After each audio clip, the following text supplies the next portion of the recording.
परमेश्वर का वचन से अध्ययन करने के लिए हमें इकट्ठा किया। पिछले हफ्ते जहां से हम अध्ययन कर रहे थे उस पासेज का बैलेंस को हम देखेंगे। मैथ्यूस गॉस्पेल चैप्टर 2, मत्ती रसूल समाचार 2 अध्याय 1 से लेके 12 पदों को हमने पिछले हफ्ते पढ़ा। अब हम फिर से नहीं पढ़ेंगे, हमारे समय को संभालते हुए हम देखने का प्रयास किया कि नया नियम में, खासतौर से सुसमाचार में, यीशु मसीह का आराधना, धन्यवाद, उपासना किया हुआ कुछ विशेष प्रकार के लोग हैं। वो जो आराधना का अवसर से हमें क्या सबक सीखना है।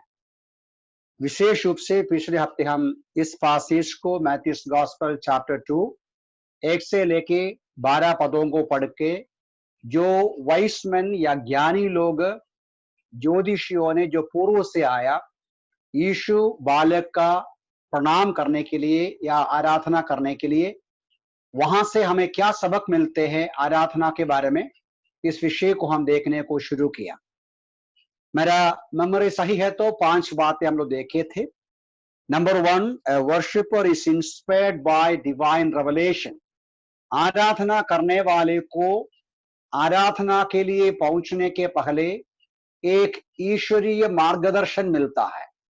परमेश्वर की ओर से मिला हुआ ज्ञान, परमेश्वर की ओर से मिला हुआ विशेष प्रकार का प्रकटीकरण के द्वारा या प्रकटीकरण के आधार पर वो प्रभु के पास स्तुति आराधना के लिए आते हैं। तो आराधना करने वाले एक व्यक्ति के अंदर पवित्र आत्मा की ओर से, परमेश्वर की ओर से प्रेरणा मिलता है। कैसा प्रेरणा मिलते हैं? एक स्पेशल रेवलेशन या एक स्पेशल प्रकटीकरण के द्वारा वो जो रेवलेशन मिलता है। नंबर 2, हमने देखा है कि worshipper should constantly be guided and led by the spirit of God. हमने देखा कि किस प्रकार उस वाइसमैन को परमेश्वर ने एक विशेष प्रकार के तारे के माध्यम से गाइड किया, लेकिन वो लोग बीच में उस तारे का गाइडेंस को इनकार किया या उपेक्षा किया, निग्लेक्ट किया। उस वजह से वो यरूशलेम में, बैतलहम में यीशु का जन्म हुआ, लेकिन यरूशलेम में और हेरोदा के पैलेस में पहुंचना पड़ा। हमने देखा किस रीति से वो गलती हो गया और इसलिए निरंतर आराधना करने वाला, परमेश्वर की आराधना करने वाला सच्चा आराधक निरंतर परमेश्वर के मार्गदर्शन में रहना आवश्यक है। तीसरी बात ये देखा, true worship troubles the enemy. सच्चे आराधना जब होता है तो परमेश्वर का सुसमाचार का दुश्मन जो है या शैतान जो है वो परेशान हो जाते हैं। हेरोदा परेशान हो गया, पूरा यरूशलेम परेशान हो गया।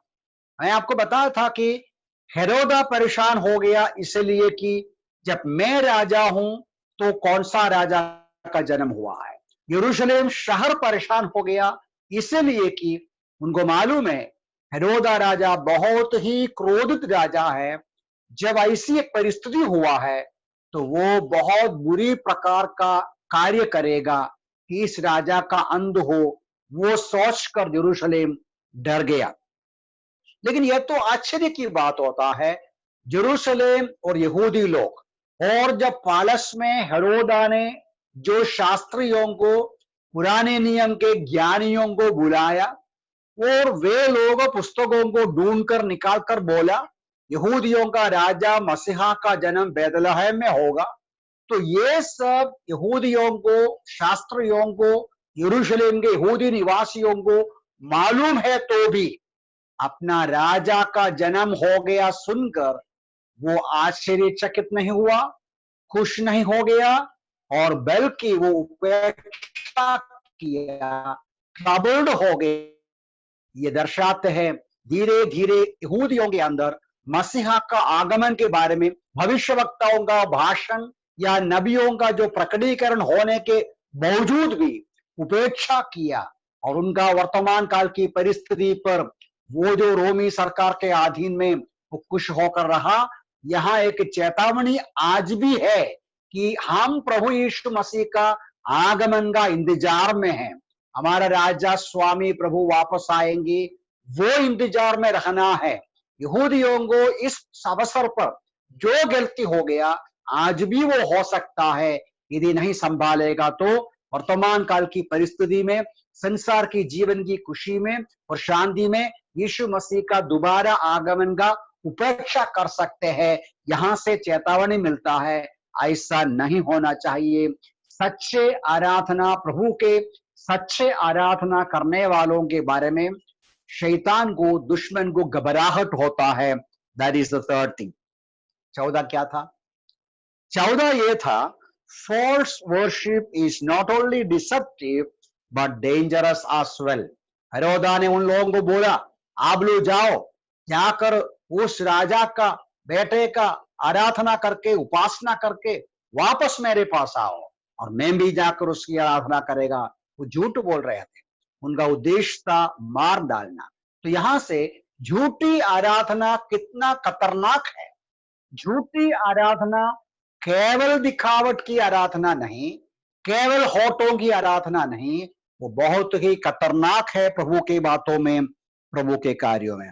5वां ये देखा था, worshipper should not be disturbed by unexpected obstacles.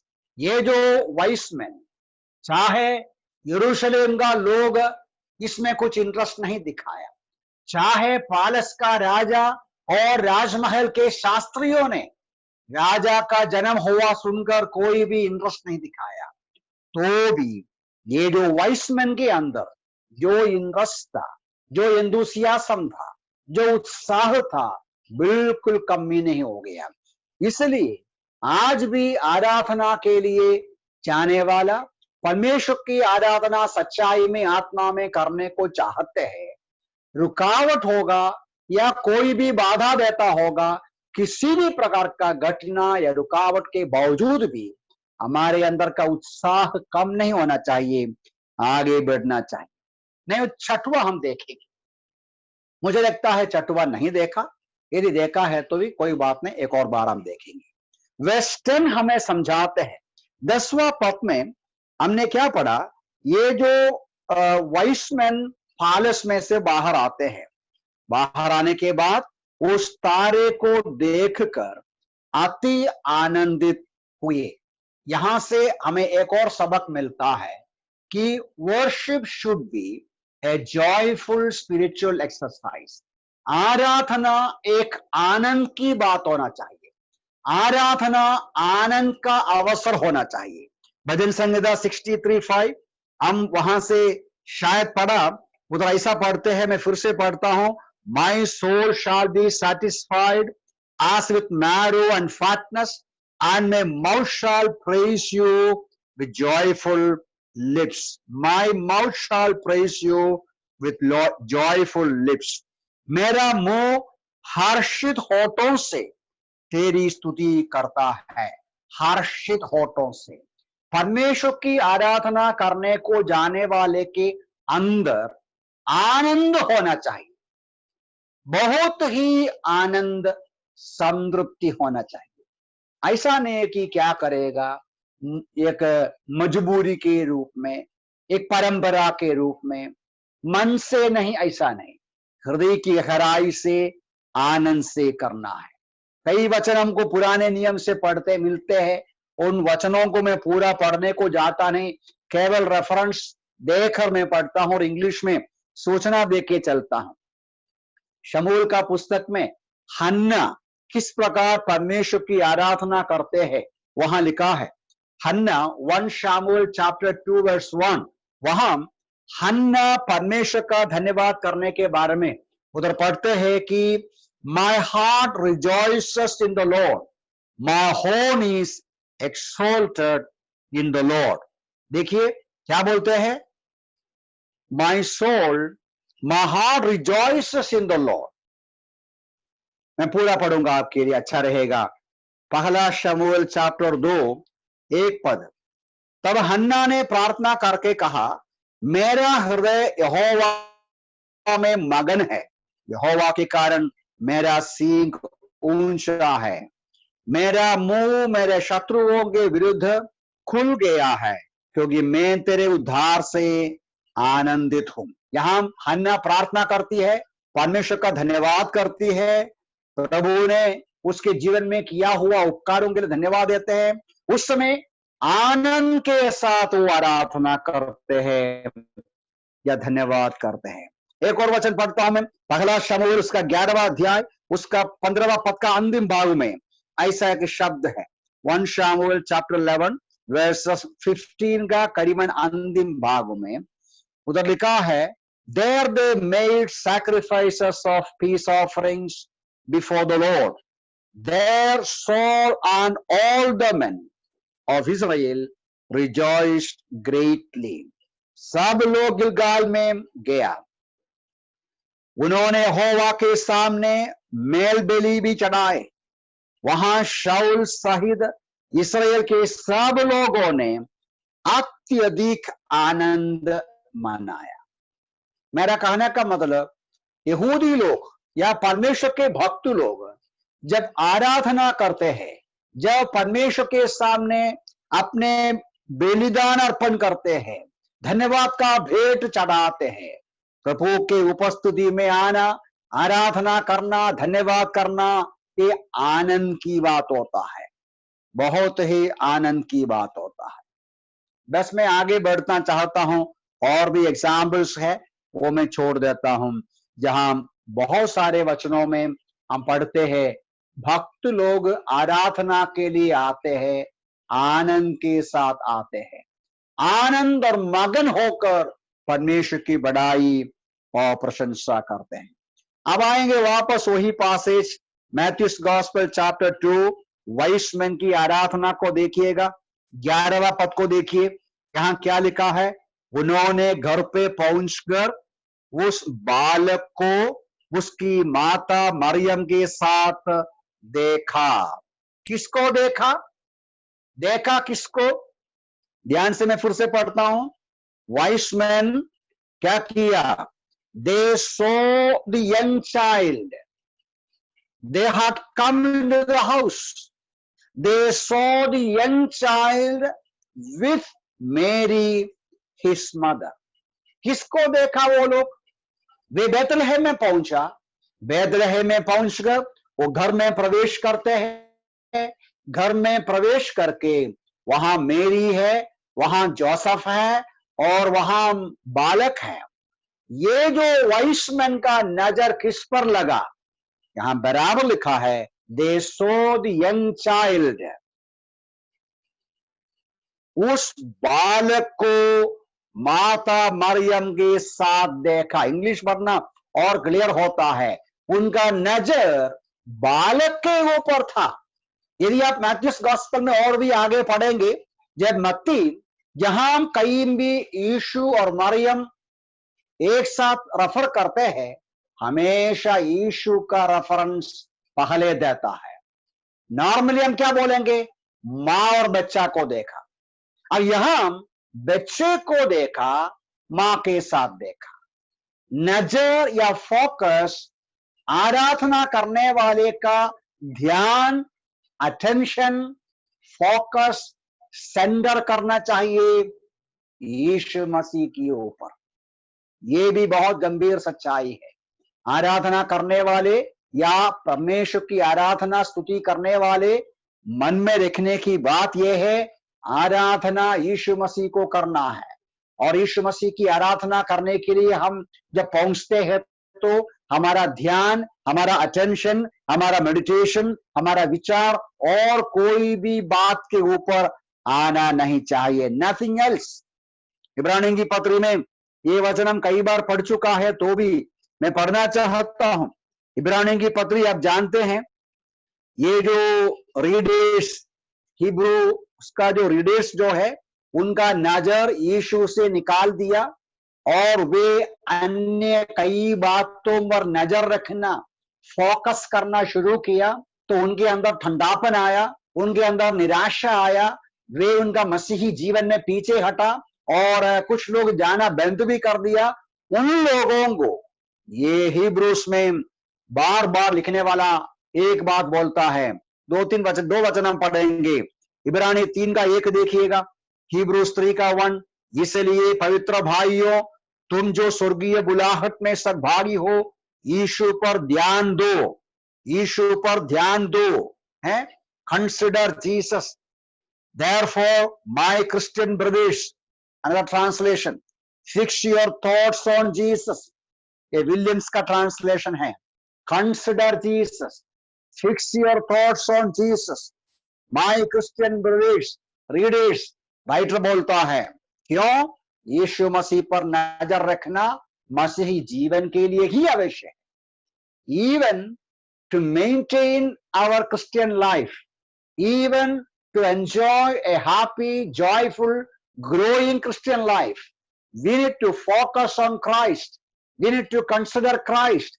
We need to fix our eyes, our thoughts on the Lord Jesus Christ.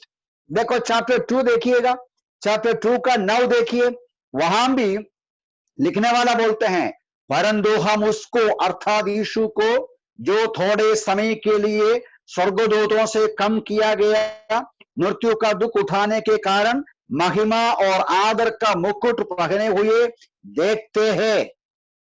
We do see Jesus, who was made inferior to the angels for a little while, crowned with glory and honor, because he suffered death, so that by God's favor he might experience death for every human being. So यहां से हमारा जो सातवां सबक है, ये आराधना करने वालों का नजर यीशु मसीह के ऊपर रखना चाहिए। जैसा हम आराधना के लिए इकट्ठा होता है, कभी भी हो, हमारा नजर, हमारा विचार भटक सकते हैं, इधर उधर जा सकते हैं। कल क्या हो गया, कल क्या होगा, आज कल शाम को क्या होगा, परसों क्या होगा, या और किसी विषय के ऊपर, और हमारे समाज में जो होते हैं उन बातों के ऊपर, ऐसी बातों पर नजर रखना आराधना करने वालों के लिए सही नहीं। आगे बढ़ना चाहता हूं। नंबर 7 बताया मैं, नंबर 8 पे जाएंगे। अभी एक बात और मुझे लगता है बोलना पड़ेगा। What does it mean by focusing on Christ? Yeshu Masih पर नजर रखना मतलब क्या होता है? यीशु मसीह पर नजर रखना मतलब, हम आगे भी देखेंगे, प्रभु यीशु मसीह के बारे में वचन से पढ़ना है, मनन करना है, मेडिटेट करना है, उनका व्यक्तिगत गुणों का विचार करना है, उनका कहानी, उनका स्टोरी, उनका जो परफेक्शंस, उनकी महिमाएं, उनका महान कार्य, ये सारी बातें जैसा वचन में जो लिखा है वो हम पढ़ के मनन करके हमारा नजर यीशु मसीह के ऊपर रखना है। Thinking and meditating upon the person of Christ, the perfections of Christ, the sufferings of Christ, the glorious wonderful work of Christ, इन सारी बातों पर मनन करना, विचार करना एक आराधना करने वाले के लिए बहुत जरूरी है। ओके, 8वां जो सबक है हमको यहां से 11वां पद में से मिलता है। देखिएगा 8वां पद में क्या मिलते हैं, फिर से देखिए 11वां पद। मुझे लगता है हमने पहले पढ़ा, तो भी हम एक और बार पढ़ेंगे। वो तो लिखा है, when they had come into the house, they saw the young child with Mary his mother, fell down and worship him. वो तो बड़ी अच्छी बात, fell down and worship him, साष्टांग प्रणा। हिंदी में देखेंगे क्या लिखा है, उन्होंने घर में पहुंचकर उस बालक को उसकी माता मरियम के साथ देखा, भूमि पर गिरकर उसका दंडवत किया। आराधना का मतलब पहले ही देखा हमने, दंडवत करना है, प्रणाम करना है। मैं वो नहीं हमारा मुद्दा, अगला सेंटेंस, दंडवत किया और अपना अपना संदूक खोलकर उसे सोना, लोबान और गंधरस की भेंट चढ़ाई। आराधना करने वालों के लिए वाइसमैन की आराधना से जो सबक है, लेसन्स है।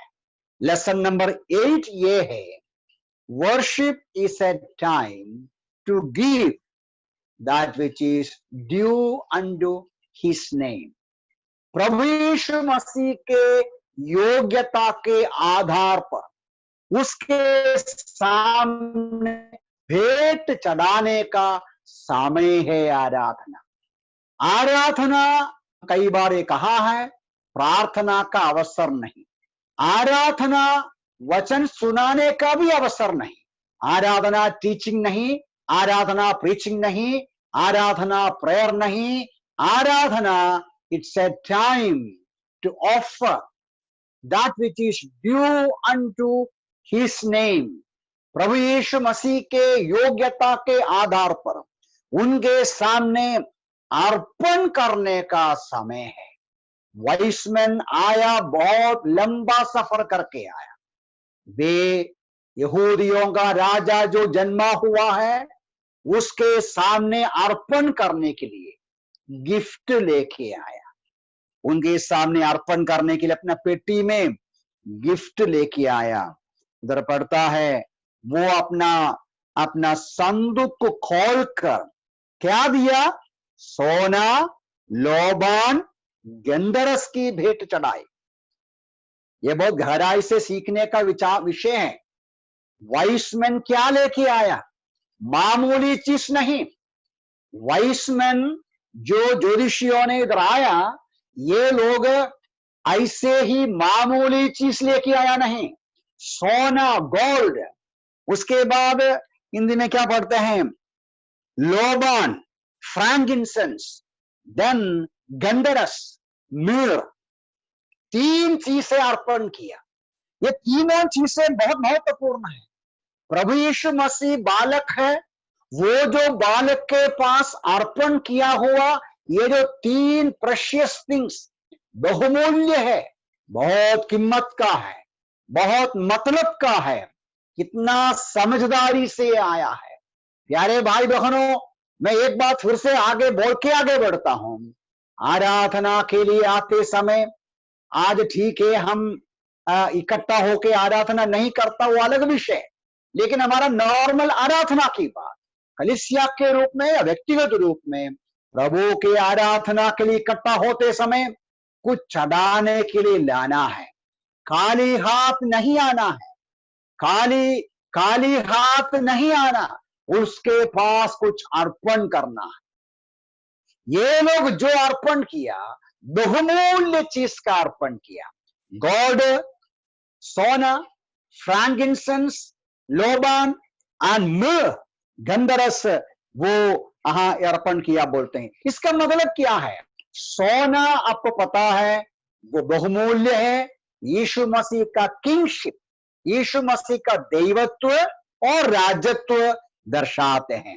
द अदर वर्ड, दूसरे शब्दों में, referring to the official glories of the Lord Jesus, official glories. वे कबूल कर रहे थे, सोना अर्पण करते हुए कबूल करते हैं, ये बालक राजा है, ये बालक परमेश्वर है, ये महान है, ये श्रेष्ठ है। फ्रैंकिंसेंस या लोबान क्या दर्शाते हैं? वो एक परफ्यूम होता है। वो दर्शाते हैं किस प्रकार यीशु मसीह का जीवन एक परफ्यूम का, एक सुगंधदायक जीवन है। यीशु मसीह का जीवन का परफेक्शन को दर्शाते हैं। गॉड दर्शाते हैं यीशु मसीह का दैवत्व और राजत्व। फ्रैंकिंसेंस या लोबान दर्शाते हैं, बेसिकली वो एक परफ्यूम है that speaks of the fragrance of the life of Christ.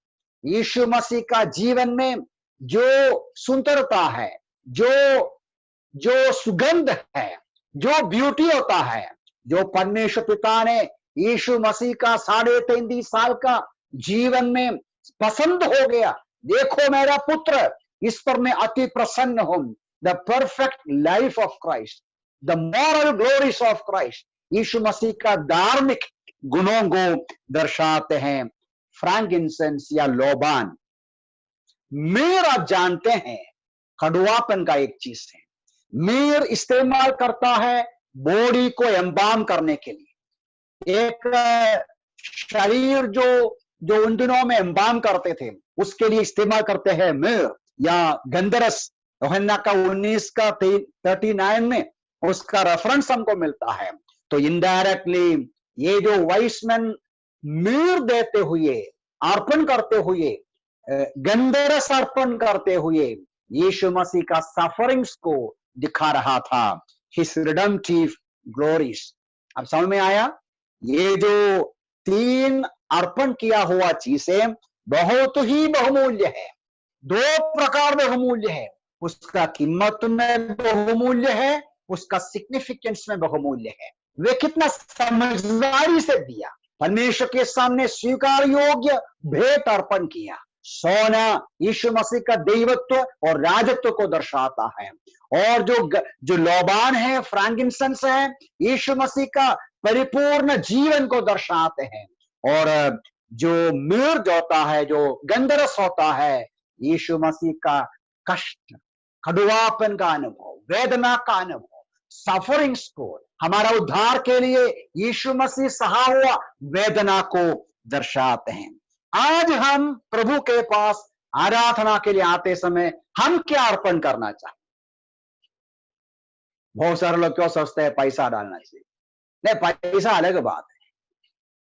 क्या अर्पण करना चाहिए? देखो, इब्रानी की पत्र में इस बात को लिखा है, Hebrews 13:15, इब्रानी की पत्र 13:15 में ऐसा पढ़ते हैं, Therefore by him let us continually offer the sacrifice of praise to God, that is the fruit of our lips, giving thanks to his name। इब्रानी की पत्री 13वां अध्याय उसका 15 पद क्या लिखा है?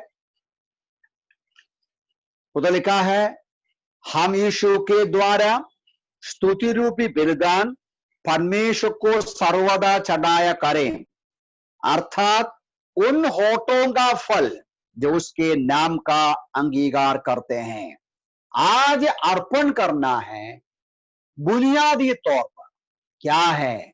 हमारे होठों से आने वाला धन्यवाद और आराधना का शब्द, स्तुति रूपी बलिदान परमेश्वर को सर्वदा चढ़ाया करें, अर्थात उन होठों का फल।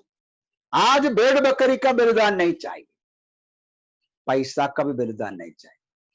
मैं आपको बताना चाहता हूं, आपका पैसा किसको चाहिए? प्रभु को चाहिए क्या?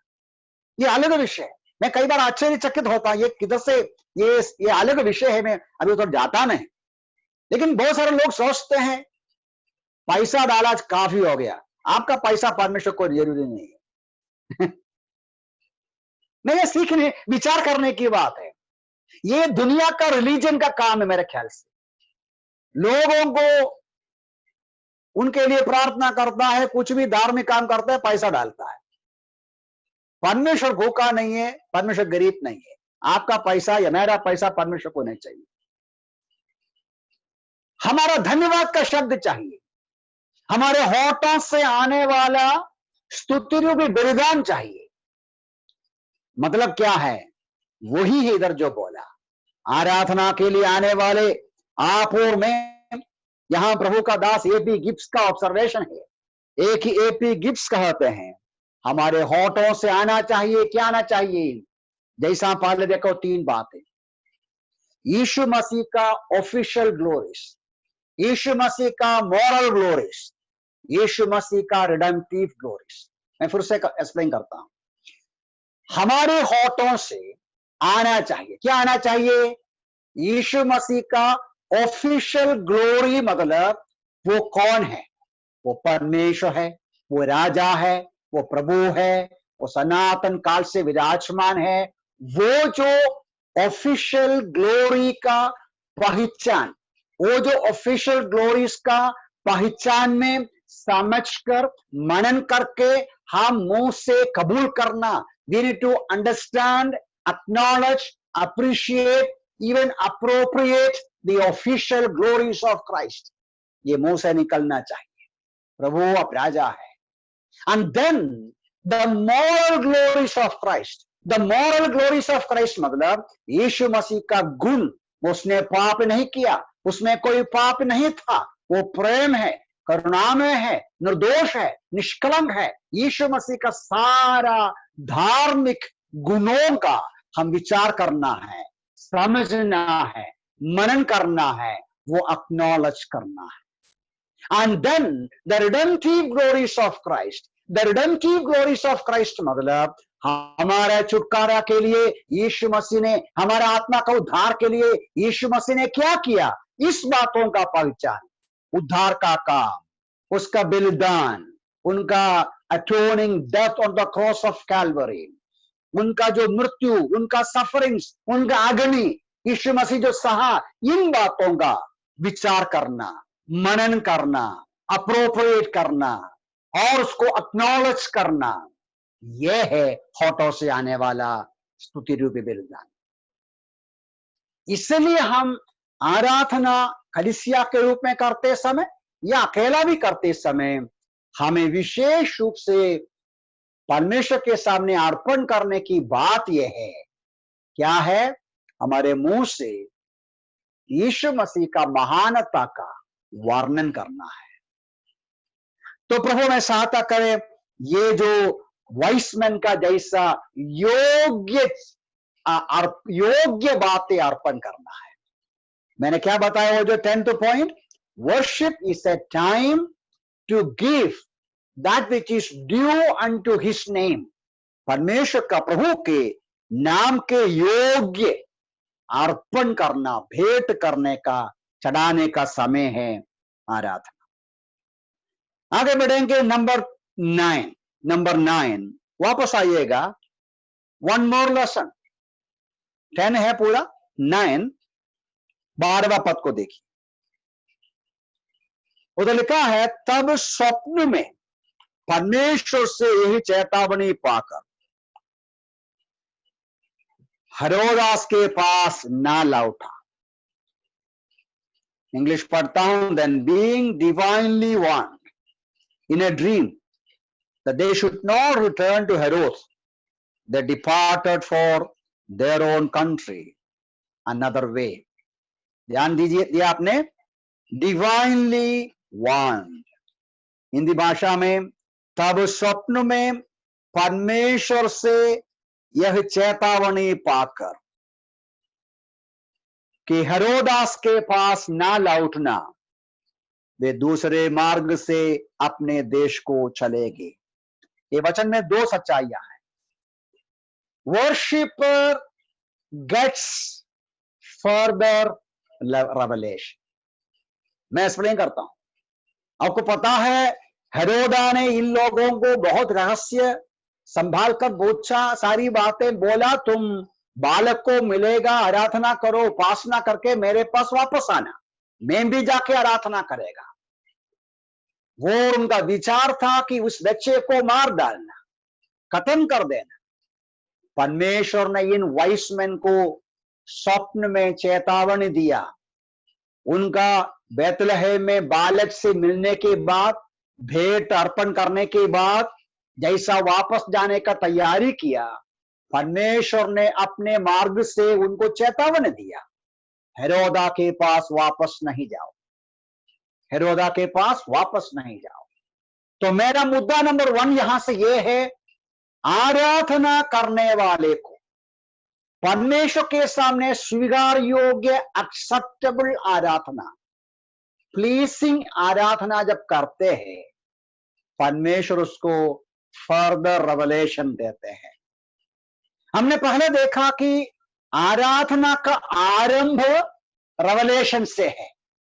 आराधना करने को ये लोग गया क्योंकि परमेश्वर ने उसको समझाया, उनको जानकारी दिया, उनको एक सिग्नल दिया, यहूदियों का राजा का जन्म हुआ। अब यहां पढ़ते हैं, जैसा जाकर परमेश्वर दिया हुआ आदेश को पालन करके प्रभु के सामने स्वीकार योग्य उपासना अर्पण किया, तो परमेश्वर उसको फर्दर जानकारी देता है, ज्यादा जानकारी देता है, ज्यादा सबक देते हैं, ज्यादा प्रकाश देते हैं।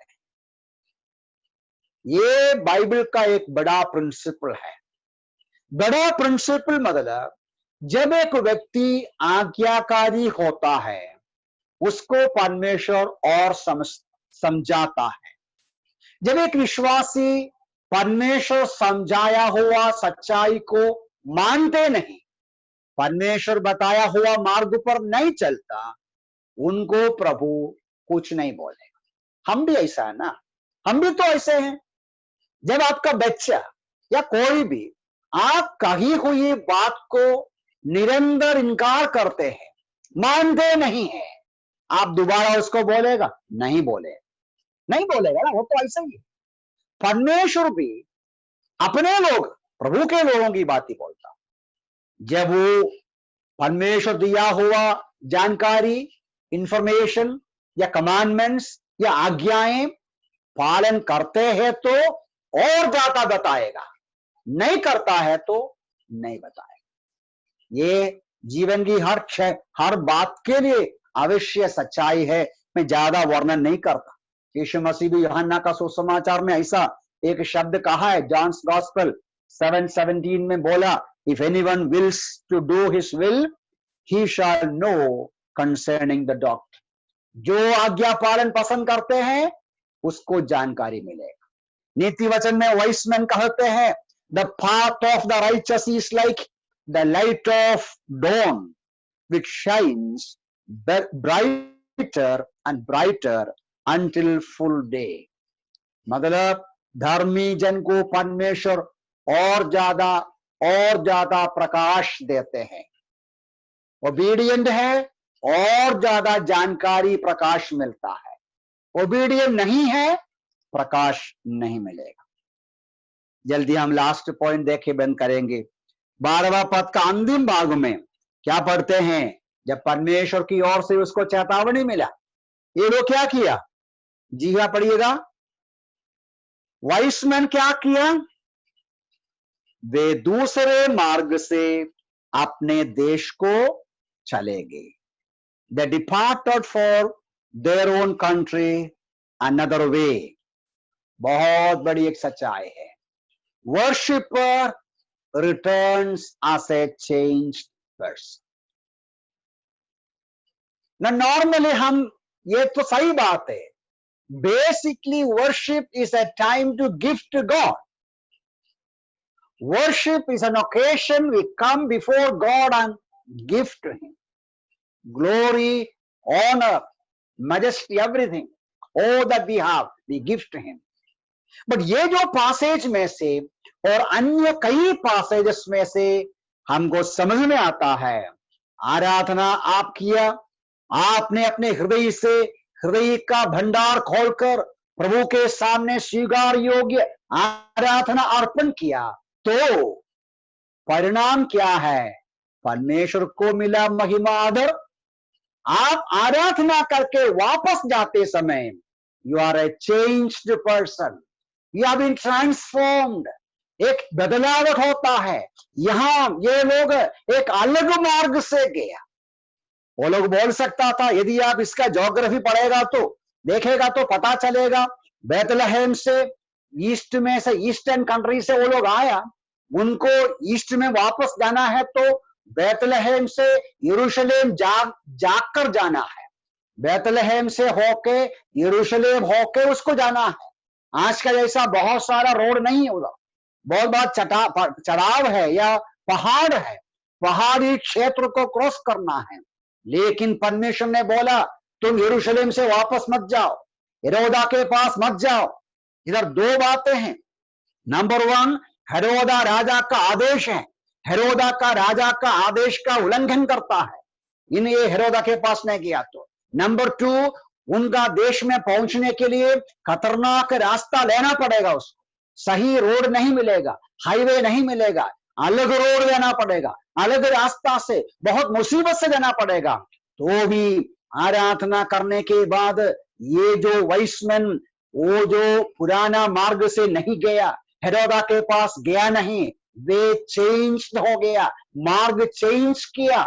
जहां कई सबक है, बड़ी सबक ये होता है, आराधना करने वाला वापस जाते हैं एक चेंज्ड पर्सन के रूप में, एक चेंज्ड मार्ग में जाते हैं। चाहे खतरा है तो भी, रिस्किंग देयर लाइफ। इन दो कारण से, राजा का इनकार करना आदेश का, और खतरनाक रास्ते को अपनाना, और ऐसा वो लोग अपना देश पे चले गया। सही आराधना करने वालों का जिंदगी रूपांतर होते जाता है, बदलते जाते हैं। बस मैं ही बंद करना चाहता हूं। The 10 wonderful lesson. मुझे लगता है एपी गिब्स का बुक में आप देखेगा एक और lesson. Actually that is the first lesson he gives, observation. वो बोलता है वाइस मैन आराधना करने को आया। वो भी ठीक है, अच्छी बात है, आप देख सकते हैं। Vice man will worship God. उनका एक्सप्लेनेशन ऐसा है, सही बुद्धिमान, सही ज्ञानी प्रभु को पहचानता है, सही ज्ञानी आराधना करता है, सही ज्ञानी परमेश्वर की आराधना करते हैं। दूसरे शब्दों में ये पत्र रोमियों के पत्र में लिखा भी है अलग जगह में।